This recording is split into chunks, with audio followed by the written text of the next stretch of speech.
जय श्री हरि। आइए सुनते हैं अजय एकादशी की व्रत कथा।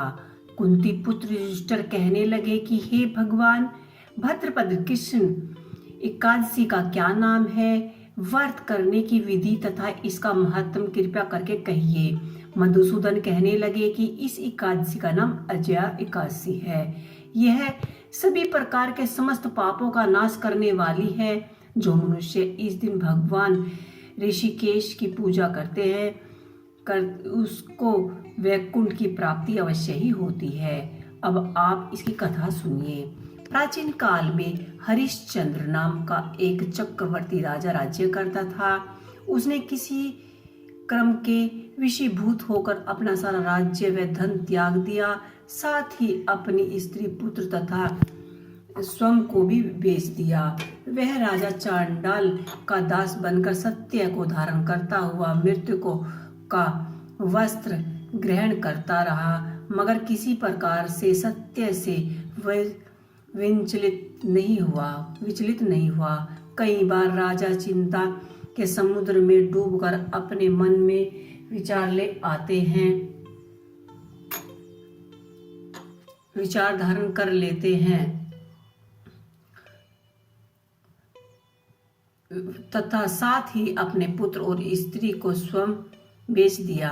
वह चांडाल का दास बनकर सत्य को धारण करता रहा और मृत्यु का वस्त्र धारण करता रहा, मगर किसी प्रकार से सत्य से विचलित नहीं हुआ। कई बार राजा चिंता के समुद्र में डूबकर अपना मन व विचार करने लगते हैं कि वह कहाँ जाए, कहाँ डूबकर मरे, जिससे उनका उद्धार हो। इसी प्रकार राजा को कई वर्ष बीत गए।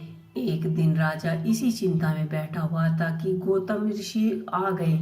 राजा ने उन्हें देखकर प्रणाम किया और अपना सारा दुख भरी कहानी सुनाई।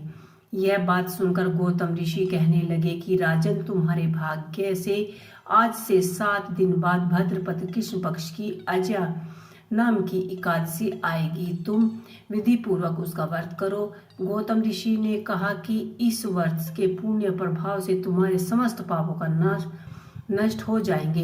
इसी प्रकार राजा से कहकर गौतम ऋषि उसी समय अंतर्धान हो गए। राजा ने उनके कथा अनुसार एकादशी आने पर विधि व्रत किया और जागरण किया।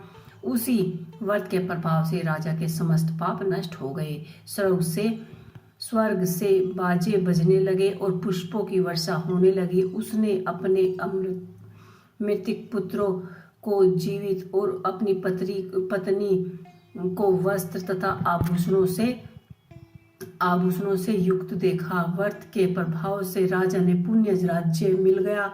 अंत में वह अपने परिवार सहित स्वर्ग को चले गए।